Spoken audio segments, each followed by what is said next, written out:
अंधविश्वासों की रथ पर चढ़कर जो अंधश्रद्धा है वो देश को ले डूबेगी। जो दल बदल का जितना बड़ा सैलाब आया हुआ है, खूब आया हुआ है, घर का आदमी जब बगावत करेगा तो उसकी ईंट बिखरने में टाइम नहीं लगेगा। कोई स्थानीय प्रत्याशी नहीं मिला जो बाहर के प्रत्याशी को ला करके कोरबा लोकसभा सीट से लड़ाया जा रहा है।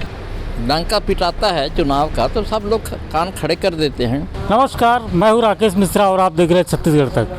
आज हम कोरबा लोकसभा और बिलासपुर लोकसभा के जनप्रतिनिधि जो है पेंड्रा जिला गोला पेंड्रा मरवाही में, उनसे बात करेंगे कि क्या है चुनावी समीकरण और क्या दिख रहा है इस बार दोनों लोकसभा में, चूँकि ये जिला दो लोकसभा से छूता है। और हमारे साथ वरिष्ठ नेता हैं जिले के, उनसे डायरेक्ट बात करते हैं कि क्या लगता है जिले में किस तरह का माहौल देख रहे हैं और क्या लगता है किस तरह का होगा इस बार समीकरण। आप क्या मानते हैं किस तरह का समीकरण देख रहे हैं इस बार जिले में, क्योंकि अपन दो लोकसभा को छूते हैं और दोनों में क्या स्थिति है इस देश में और इस ज़िले की अगर हम बात करें तो कहीं पर भी विपक्ष है नहीं। और भारतीय जनता पार्टी माननीय नरेंद्र मोदी जी से जो विश्वास आम जनता ने कायम किया है, तो विश्वास के आधार पर हम इस चुनाव में पुनः कोरबा या बिलासपुर की बात करें, दोनों जगह हम जीतेंगे। जो प्रत्याशी है वो मोदी के नाम पे चुनाव लड़ेंगे कि खुद का भी उनका कुछ अहम रहेगा? प्रत्याशियों का अहम है, लेकिन देश का जो अभी ध्रुवीकरण देश में जो चल रहा है, देश में सिर्फ एक ही नाम चल रहा है, मोदी मोदी मोदी। और निश्चित तौर पर छत्तीसगढ़ में भी सरकार बने 100 दिन पूरे हो गए हैं और मोदी की गारंटी की जो बात है, तो मतलब मोदी की गारंटी यानी पूरे होने की गारंटी, उस आधार पर हम छत्तीसगढ़ में पूरी की पूरी 11 सीट जीतने की स्थिति में हैं। ये माना जाए कि मोदी की गारंटी में ही चुनाव हो गए? नहीं, विश्वास जनता ने कायम किया है। अगर किसी व्यक्ति का अगर विश्वास कायम हो जाता तो निश्चित तौर पर उस व्यक्ति के नाम पर ही वोट डालते हैं और उस विश्वास को हम आगे भी कायम रहेगा। और लोगों को विश्वास है कि मोदी जी के रहते चाहे देश हो चाहे प्रदेश हो वो सुरक्षित है। आप जनता कांग्रेस प्रदेश उपाध्यक्ष हैं, आप क्या मान रहे हैं, क्या देख रहे हैं, किस तरह का माहौल है? मैं तो ये देख रहा हूँ कि जो जनता के जिनाइन मुद्दे हैं वो बिल्कुल दरकिनार हो रखे हैं। स्वास्थ्य पर कभी कोई बात नहीं कर रहा है, शिक्षा की कोई बात नहीं कर रहा है, सामाजिक सुरक्षा की बात नहीं कर रहा है, महिला सुरक्षा की बात नहीं हो रही है। बात सिर्फ अंधविश्वासों की रथ पर चढ़कर जो अंधश्रद्धा है वो देश को ले डूबेगी। इससे समाज जीते कोई भी, परंतु समाज का नुकसान जो हो रहा है वो बहुत ही बुरा नुकसान हो रहा है, क्योंकि न तो शिक्षा के क्षेत्र में कोई काम हो रहा है। जिला बने इतने दिन हो गया, चलिए कांग्रेस का शासन भी बीत गया, उनकी गलती, उनको ले डूबी। परंतु ये जो जिसपे विश्वास की बात कहा जा रहा है गारंटी, ये भी शिक्षा के स्वास्थ्य के नाम पर एक ईंट नहीं रखा गया। जिला स्वास्थ्य कार्यालय, जिला चिकित्सालय, एक ईंट नहीं रखा गया। कब होगी बात स्वास्थ्य पर, कब होगी बात शिक्षा पर? इससे भी दुनियादारी का कोई मतलब है या नहीं? या सिर्फ बस जय श्री राम के भरोसे उत्सव मनाए जा सकते हैं, जीवन नहीं चलाया जा सकता। इसलिए सोच बदलनी होगी और बदली हुई सोच मैं समझ सकता हूँ कि ये जो दल बदल का जितना बड़ा सैलाब आया हुआ है, खूब आया हुआ है, घर के मेहमान, घर के जो लोग हैं उनकी सुविधा के लिए तो व्यवस्था थी। अब उसमें दे मेहमान, घर के लोग अब चटाई में और मेहमान सोफों पे, वही। और शायद घर का आदमी जब बगावत करेगा तो उसकी ईंट बिखरने में टाइम नहीं लगेगा। धन्यवाद। किसकी ईंट बिखरेगी, किसको लेकर बात? बस पूरा समझ लीजिए। जनता कांग्रेस का क्या रोल रहेगा? अरे जनता कांग्रेस जो है इस समय जिस तरह की परिस्थितियों में फंसी हुई है, उसमें जनता ही दिखाएगी उसको एक नया राह, जनता दिखाएगी उसको नया राह और उसकी प्रासंगिकता जनता पैदा करेगी। प्रदेश अध्यक्ष भी लगातार अज्ञातवास में है, कहीं कोई राजनीतिक वो अज्ञातवास नहीं, अभी वो चिंतन में है और चिंतन के बाद चुनाव जरा नामांकन वगैरह का टाइम आने दीजिए तो देखिए कहीं ना कहीं। क्या जनता कांग्रेस के प्रत्याशी उतरेंगे क्या? हमारे एक साथी ने तो घोषणा किया हुआ है कोरबा लोकसभा की। एक तो निर्दलीय लड़ रहा है। नहीं कौन? सिवनी वाला गंगा केसरी। गंगा केसरी जी का नाम निर्दयी, अब किसी निर्दयी का नाम मैं नहीं जानता। आप क्या मानते हैं किस तरह का माहौल है गाँव में? आज के परिवेश में आज छत्तीसगढ़ में जो लोकसभा के चुनाव अभी निर्वाचन आयुक्त ने जो घोषित किया है उसके आधार पे मैं ज़्यादातर बात करना चाहूँगा अपने कोरबा लोकसभा सीट से। कोरबा लोकसभा सीट से मैं ये चाहूँगा कि क्या इस कोरबा लोकसभा सीट से ऐसा कोई स्थानीय प्रत्याशी नहीं मिला जो बाहर के प्रत्याशी को ला करके कोरबा लोकसभा सीट से लड़ाया जा रहा है। पहला चीज़ ये है। अब वो किस विश्वास से ये निर्धारित करना चाहते हैं कि हम ये सीट जीतेंगे। मैं मानता हूँ चलिए मोदी गारंटी है। उस समय क्या परिवेश था कि जो महतारी वंदन का जो फार्म भराया गया धोखे से भराया गया, जबकि आचार संहिता का उल्लंघन था, है ना। वो जो महिलाओं को कामगार साबित हुआ महतारी वंदन, अब उसी गारंटी पे उन्हें सरकार बन गए आज। और आज कहते हैं कि हम बाहरी जो दुर्ग सीट से सरोज पांडे को लाकर यहाँ स्थानीय नहीं होने के कारण और उनको यहाँ प्रत्याशी बनाकर उतारा गया है। क्या साबित होगा? ये सरोज पांडे यहाँ से अपना सीट नहीं निकाल पाएंगे, ये कन्फर्म है। और लोग उनसे बात करते हैं। चाचा आप पूर्व विधायक हैं, आपको क्या लगता है किस तरह का माहौल है इस बार लोकसभा चुनाव का? माहौल तो जब डंका पिटाता है चुनाव का तो सब लोग कान खड़े कर देते हैं। पर अभी हमारे चागा के तिवारी जी बोले राजनीति, सामाजिक, स्वास्थ्य, शिक्षा, पर ये पर्यावरण को कोई नहीं देखा है। आज कटघोरा ये कोरबा हमारा लोकसभा सीट है, वहाँ के लोग मूल निवासी किसान लोग जंगल कटाई के बारे में निवासी किसान लोग जंगल कटाई के बारे में कितने बार हड़ताल किए, जेल गए, मार खाए, सब किए। आज तक किसी पार्टी के लोगों का ध्यान नहीं गया। आज हमारे यह क्षेत्र आदिवासी क्षेत्र है। लोग कोरबा लोकसभा सीट में 4 आदिवासी ट्राइबल क्षेत्र आता है। उनके लिए जो पार्टी के लोग हैं, केंद्र सरकार है, ये आज तक भारत का सबसे बड़ा कोरबा विद्युत के मामले में, हर चीज़ खनिज के मामले में बहुत तेज़ है। पर आज वहाँ के जनताओं के ज़मीनों में करा जा रहा है। कृषि के लिए कोई ध्यान नहीं देता, वन प्राणी के लिए कोई ध्यान नहीं देता, जंगल के पर्यावरण के बारे में कोई नहीं ध्यान था। केवल वोट की राजनीति है, अपना इसको पटाओ उसको कर। आज तो दबाव डाल करके अपने पार्टी मिला रहे हैं। ऐसा नहीं होना रहा है। बीजेपी के लोग, केंद्र सरकार है, उनके हाथ में सब है, इसलिए वो दबाव डाल करके कई जगह आप देख चुके होंगे, चाहे वह झारखंड का हो, चाहे केजरीवाल वाला हो या फिर यूपी का हो, हर जगह दबाव का राजनीति नहीं चलता, क्षण भर चलता है। कितने दिन दबाव डालोगे, कितने दिन डंडा दिखाओगे, तो ये नहीं चलेगा। माहौल ये दबाव की राजनीति हमारे इस क्षेत्र में, हमारे ज़िला में, पूरे देश में अलग अलग राजनीति है। हमारे यहाँ वन्य पर्यावरण को देख लीजिएगा, कोरबा में सारे जंगल कट रहे हैं कोयला के कारण। केंद्र सरकार बैठा है, क्यों कटवा रहा है? पर्यावरण का नहीं देखता। आब हवा ठीक नहीं मिलेगा, कैसे रहेंगे लोग बाग, इसके बारे में कोई राजनीति नेता नहीं सोच रहे हैं। इतना मैं कहता हूँ। इसका नुकसान किसको होगा? ये नुकसान सरकार का क्या, आम जनता को हो रहा है। पर्यावरण ठीक नहीं रहेगा, बीमारियां बढ़ेंगे, कोरोना जैसे बीमारियां फिर बुलाएंगे। ये पर्यावरण दूषित होने से भांति भांति के बीमारी पैदा होते हैं। और जल जंगल ज़मीन के लिए ये लड़ना चाहिए, देखना चाहिए, नहीं कर रहे हैं, किसी का ध्यान नहीं है, केवल वोट की राजनीति चल रहा है। कौन सा पार्टी इस बार दिख रहा है आगे आपको? पार्टी तो जिसके हाथ में डंडा होगा वही भैंस चराएगा। ये चलता है। पैसा भी पैसा जो फेंकेगा, ये ट्राइबल एरिया है, जो मेहनत करे, ये कोई नहीं देखता कि आदमी हमारा भला करेगा नुकसान करेगा। सामने वाला चीज़ को देखते हैं कि हमको अभी क्या मिल रहा है, उसी के साथ चले जाते हैं। ये है लोगों में। पर ये है जिसके बुद्धि है, समझ है, वो देख करके वोट डालेगा। और जहाँ तक मेरा ख्याल है, ईवीएम की बात आई, इसका बहुत विरोध किए, हड़ताल किए पूरे देश में। पर ये केंद्र में उनके हाथ है, साथ है, सत्ता है, सब है। हम बैलेट पेपर से क्यों नहीं करा रहे हैं? उसमें तो कई जगह बदनाम आ चुका है, देश विदेश से है, इसके लिए किसी का ध्यान नहीं दे रहा। उनके हाथ में चाबू है, नहीं करेंगे ईवीएम लगा दें, बात किसी में डालो, कहीं भी डालो, जीत तो हमारा होगा। ये चल रहा है।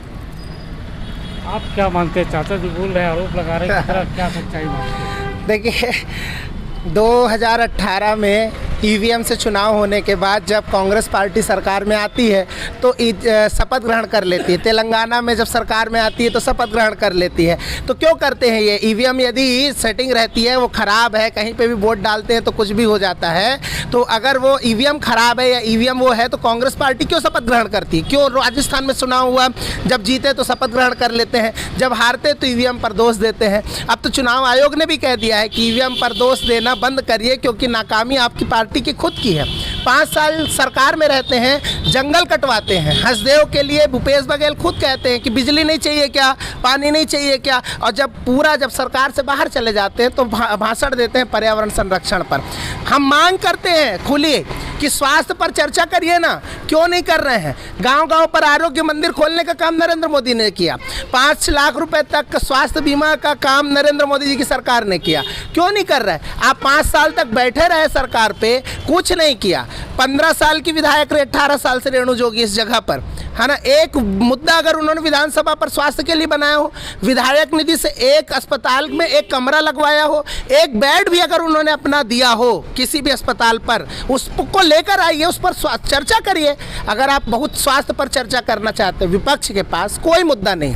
जब वो मुद्दाहीन हो जाता है तो ये चीज़ों पर चर्चा करता है, स्वास्थ्य हो गया, ये हो गया, वो हो गया, इस पर चर्चा करो, उस पर चर्चा करो, और जब चर्चा की बारी आती है तो अपना भाषण दे करके भाग जाता है ना। एक पक्षी काम जो संसद से लेकर के सड़क तक ये करते आए हैं शुरू से, वही कर रहे हैं। संसद में हल्ला करना, वहाँ से भाग जाना, चर्चा में भाग लेने का तो कोई औचित्य नहीं रहा। मूल तत्व ये है, विपक्ष जो है मुद्दा विहीन है। नरेंद्र मोदी जी की लोकप्रियता भारत के सारे लोगों की लोकप्रियता में सर्वश्रेष्ठ है, और भारतीय जनता पार्टी की सरकार 400 पार है। ये केवल हम नहीं कह रहे, नरेंद्र मोदी नहीं कह रहे, इस देश की हर मातृशक्ति, किसान, नौजवान और उसका पूरा सिस्टम जो भारत के को एकजुट और एक राष्ट्र बनाने के लिए वचनबद्ध है। ये तो उत्तर भारत और दक्षिण भारत को लड़ाने की राजनीति कर रहे हैं, दक्षिण भारत में भी लोगों को जाति में तोड़ने की राजनीति कर रहे हैं। हम तो एक भारत और श्रेष्ठ भारत का सपना लेकर के भारत को एकजुट बना करके विश्व गुरु बनाने के महान लक्ष्य को लेकर के काम कर रहे हैं, और उसी लक्ष्य की पूर्ति के लिए सबके साथ, सबका विकास, सबका प्रयास के साथ नरेंद्र मोदी जी 2024 में पूर्ण बहुमत के साथ, जो उनका आज तक का रिकॉर्ड है, पुनः प्रधानमंत्री बनेंगे। और ये सारी चीज़ें जो है, इस पर खुली चर्चा के लिए मैं सबको आमंत्रित करता हूँ। स्वास्थ्य से लेकर के जिस विषय में आप चर्चा करना चाहें, भारतीय जनता पार्टी हर चीज़ में तैयार है। बाकी जय श्री राम तो है ही। आप क्या मानते हैं, क्या देखें, किस तरह माहौल है जिले में? नहीं, जिला भर नहीं, पूरे देश में की अगर बात कर लिया जाए, पूरे देश का एक हिस्सा है ये छोटा सा जिला। 2 लोकसभा सीट पड़ती है, और निश्चित तौर पे बोला जा सकता है कि आज की जनता, हर वर्ग सिर्फ और सिर्फ जो है माननीय नरेंद्र मोदी जी के साथ है। उनके कंधे से कंधा मिला करके जो जिस पैटर्न से चल रहे हैं, उस पैटर्न पर उनका मतलब खुला समर्थन है, खुला सहयोग है। और चाहे वो किसी भी विषय, मतलब मैं तो ये बोलूँगा, बहुत विरले उदाहरण है पिछली सरकार में जो मैनिफेस्टो आया रहा कांग्रेस का, उन घोषणाओं को पूरा करने में 5 साल लग गए, लेकिन घोषणाएं पूरी नहीं हुई। और दूसरी जगह ये मोदी की गारंटी है, अभी 100 दिन में अधिकतर जो उन्होंने वादे किए रहे, सभी वादों को पूरा कर दिया। अब ऐसी स्पीड से काम करने वाली सरकार जो है कहीं नहीं मिलेगी, इसलिए इस देश की पूरी जनता मोदी जी के साथ है। जनता कांग्रेस का क्या रोल रहेगा इस चुनाव में? देखिए, अभी तो हमारे प्रदेश अध्यक्ष महोदय चिंतन में हैं, और वो जो निर्णय लेंगे वो निर्णय अपन सब सर्वमान करेंगे, जो भी पार्टी के लोग हैं। और अभी तो फिलहाल जैसे उनकी लेख देख रहे हैं तो उनका झुकाव बीजेपी की ओर देश हित में और राष्ट्र हित को देखते हुए है, जैसे हमारी चर्चा उनसे हुई है। और जैसा कि थोड़ा मैं करेक्ट करना चाहूँगा, हमारे एक भाई भाजपा के बोल रहे थे कि रेणु जोगी जी ने स्वास्थ्य के लिए क्या किया, तो मैं बताना चाहूँगा जो अस्पताल मातृ शिशु हॉस्पिटल बनाया गया, जिसको बाद में भूपेश बघेल की चालाकियों से उसे जिला अस्पताल बना दिया गया, वो अस्पताल अमित जोगी जी और रेणु जोगी जी की देन थी। और कई ऐसे कार्य हैं स्वास्थ्य में। जब भी ये पूरा क्षेत्र जानता है कि आप कभी भी समस्या में, चाहे किसी भी पार्टी के व्यक्ति हो, अगर उनके पास गया या उनको फ़ोन लगा के सूचित किया है अपनी समस्याओं को, चाहे स्वास्थ्य हो, शिक्षा हो, अन्य कोई भी समस्या हो, उसका निदान जोगी परिवार हमेशा करते आया है। अब दूसरी बात रही, जैसा कि हमारे चाचा बोले, और अब मान लिया जाए कांग्रेस के लोग बोल रहे हैं कि राम से देश नहीं चलता। भाई राम से ही सब कुछ चल रहा है। राम ही अतीत थे, राम ही वर्तमान है, राम ही भविष्य रहेंगे। और हम ये जो आज देख रहे हैं, जो हमारा जिस कारण हमारा झुकाव आज नरेंद्र मोदी जी और भाजपा की और हमारी पार्टी का है, उसका कारण यही है कि ये भाजपा हिंदू मुस्लिम नहीं कर रही है। आज राम मंदिर में सपा नहीं जा रही, आप नहीं जा रहा, कांग्रेस नहीं जा रहे हैं। क्यों नहीं जा रहे हो आप दर्शन करने भाई? क्योंकि एक वर्ग आपसे नाराज़ हो जाएगा। तो हिंदू मुस्लिम कौन कर रहा है? धर्म की राजनीति कौन कर रहा है? आज दूसरी बात ये है कि जो राष्ट्र के जो कार्य हैं, जैसे आज सेना मजबूत हो रही है और एम्स खुल रहे हैं, मतलब स्वास्थ्य, शिक्षा, सैन्य, सभी में कार्य मोदी जी कर रहे हैं। और मोदी जी के कार्यों को देखते हुए आज मैं ये कह सकता हूँ कि 11 की 11 यहाँ की जो सीट है छत्तीसगढ़ की, वो बीजेपी खाते में आराम से जाती हुई दिखाई दे रही है। मतलब जनता कांग्रेस का झुकाव बीजेपी की तरफ, आप मान सकते हैं जनता कांग्रेस झुकाव बीजेपी की तरफ, क्योंकि हमारे 2 लेख हमारे बड़े अध्यक्ष जी लिख चुके हैं नई भाजपा और मोहन भागवत जी के ऊपर। और जिस प्रकार की उनकी वो है, वो सोचते हैं कि भाई हम देश के लोग हैं, देश हित की बात करें। और रह गई बात कांग्रेस की, जो आज बोल रहे हैं कि ये नहीं चलता है, आप क्या बोलते हैं, जिस रास्ते पे चल रहे हैं दबाव की राजनीति नहीं चलती। तो आपातकाल लगाए लोग दबाव की राजनीति की बात करते हैं, बड़ा हास्यास्पद बात है। भाई आपने तो आपातकाल लगाया, 2.5 साल आपने आपातकाल लगाया, आप क्या नहीं किए, तो भी भाजपा 2 से उठ के आज 303 में पहुंच गई। और आप 440 से वापस आते आते 44 में आ गए हो। ये आपका पतन है, इस पर आप सोचिए। आज आप देखिए राहुल गांधी जी क्या बोलते हैं भाषण में कि हम शक्ति से लड़ रहे हैं, मोदी से नहीं लड़ रहे हैं, भाजपा से नहीं लड़ रहे हैं, हम शक्ति से। और भाई आप शक्ति उसको ईडी बोल लेते या कुछ और बोल लेते, क्या बोलते हैं? हिंदू धर्म में जो शक्ति उससे लड़ रहे थे। हमारी शक्ति भगवती स्वरूपा माँ दुर्गा है, आप उससे लड़ेंगे। और जब चुनाव स्टार्ट होगा, मैं राहुल गांधी जी को आपके माध्यम से बताना चाहता हूँ कि राहुल गांधी जी, या तो आप अपने बंगले की राजनीति शिकार हैं, या आपको ज्ञान जो कोई देता है तो वो संघ का आदमी है। क्यों आप इस प्रकार की भाषा जो उपयोग कर रहे हैं? तो आपको मैं ये बताना चाहता हूँ कि जिस दिन से चुनाव स्टार्ट होगा, चैत नवरात्र लगा रहेगा, तो ये आप अच्छे समझ लीजिए कि आप का हम सम्मान करते हैं। आप पुरानी पार्टी के नेता हैं, आपका हम सम्मान करते हैं, परिवार के व्यक्ति हो, गांधी परिवार। लेकिन इस प्रकार का अगर आप हमारे हिंदू धर्म पर चोट करेंगे तो ये आपके लिए सिर्फ नुकसान और नुकसान और सिर्फ नुकसान। आप क्या मानते हैं? जिस तरह से भाई ने कहा कि नुकसान होगा, क्या लगता है किस तरह के बयान था और क्या नुकसान? नहीं, किसी प्रकार का भी कोई नुकसान नहीं होगा।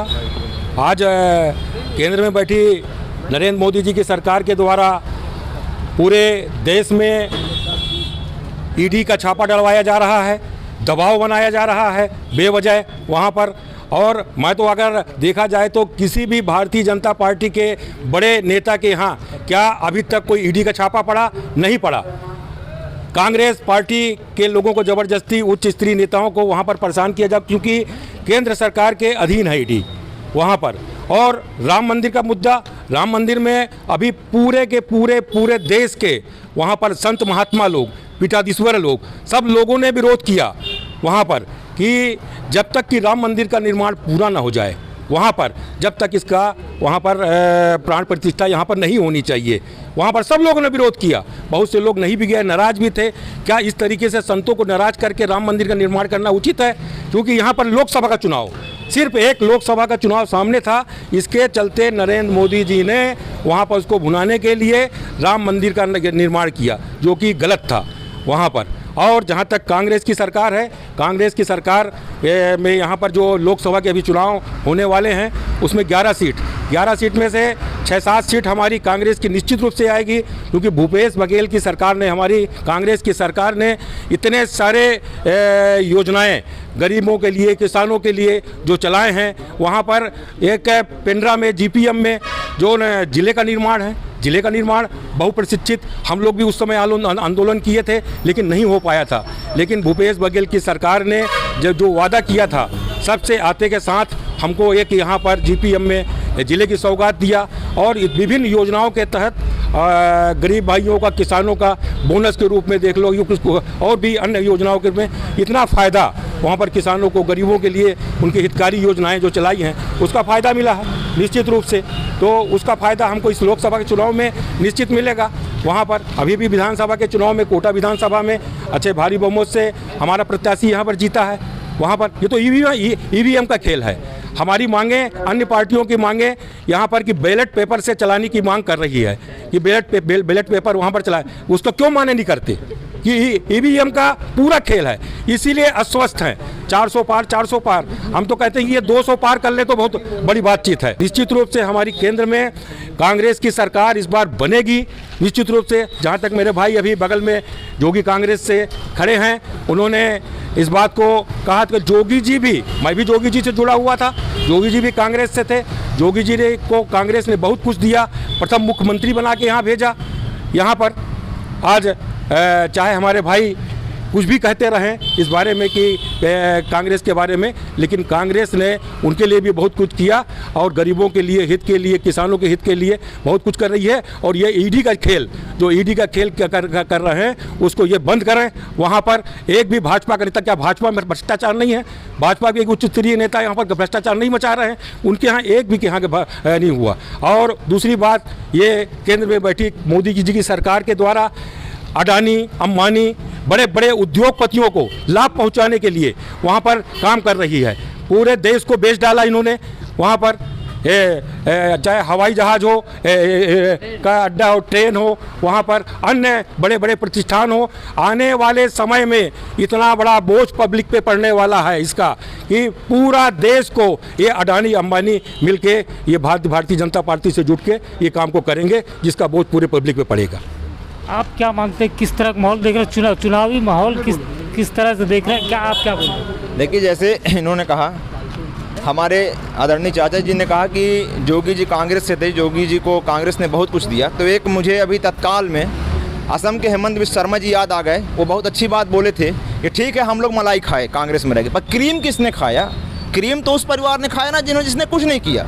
आपको सुपर पीएम का दर्जा दिए यही अजीत जोगी जैसे और अमित क्या बोलते हैं आपके हेमंत बिस्वा शर्मा जैसे कार्यकर्ता जो मेहनत किए ज़मीन में और गांधी परिवार को आज सिर में बैठा के रखे। और उस गांधी परिवार के कारण आज बहुत सी जो जनता के ऊपर जो भार और जो हमको जो भोगने को मिला, जो बातें जो आज ओपन हुई मोदी जी के आने के कारण हुई। अगर 10 साल अभी कहीं 2014 के बाद मोदी जी नहीं आते तो क्या पता हमारा देश और कहाँ पहुँच जाता। और दूसरी बात, सबसे बड़ी बात मैं जो कहना चाहूँगा कि जैसे चाचा हमारे बोल रहे हैं कि ईडी दबाव डालती है। हम बचपन से ये देखें, जब से राजनीति सीखे हैं, कि कांग्रेस के पास सब कुछ था।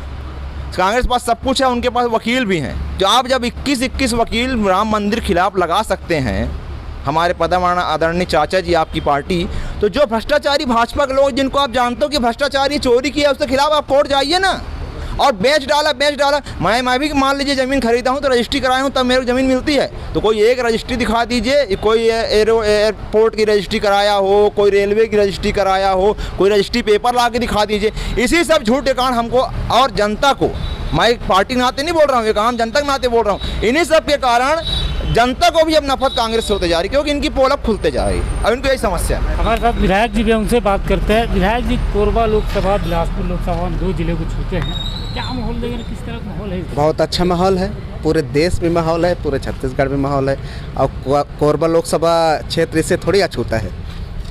हमारे छत्तीसगढ़ का सबसे लोकप्रिय प्रत्याशी कोरबा लोकसभा को मिला है और हम लोग आसानी से जीतने जा रहे हैं उसमें, इसमें कोई दो मत नहीं है। विपक्ष आरोप लगा रहा है कि बाहरी प्रत्याशी हैं, आप क्या कहेंगे? अब बाहरी किस को कहेंगे? सब पार्टियां जो है, जो उपयुक्त प्रत्याशी होते हैं उनको अवसर देते हैं। कोरबा में भी दिया गया है। बिलासपुर में कांग्रेस अभी तक प्रत्याशी घोषित नहीं कर पा रही, इसको किस तरह देख रहे हैं? क्या प्रत्याशी नहीं मिल रहा कांग्रेस? नहीं, अब कांग्रेस में डर का माहौल है। जिस प्रकार पूरे देश में वातावरण है उसी प्रकार छत्तीसगढ़ में भी वातावरण है और अपने बिलासपुर में भी है। कोई इनके बड़े नेता नहीं लड़ना चाहते तो छोटे नेता कैसे आगे आएंगे? उनको ज़बरदस्ती थोपा जा रहा है, एक तरह से थोपा जा रहा है। तो हमारे साथ विधायक जी थे और राजा साहब, उनसे बात करते हैं। आप क्या हमारे किस तरह का माहौल देते हैं? पूरे भारतवर्ष में मोदी में माहौल है और पूरा देश इस बार 400 पार का नारा दे रखा है। तो निश्चित रूप से 400 के लगभग एनडीए सीटें जीतेगी और बहुत शानदार माहौल है। ये हमारे साथ पेंड्रा के नेता जनप्रतिनिधि थे जो अपनी अपनी राय रख रहे थे कि किस तरह से माहौल है इस बार जिले में लोकसभा चुनाव को लेकर। छत्तीसगढ़ तक के लिए राकेश मिश्रा, पेंड्रा।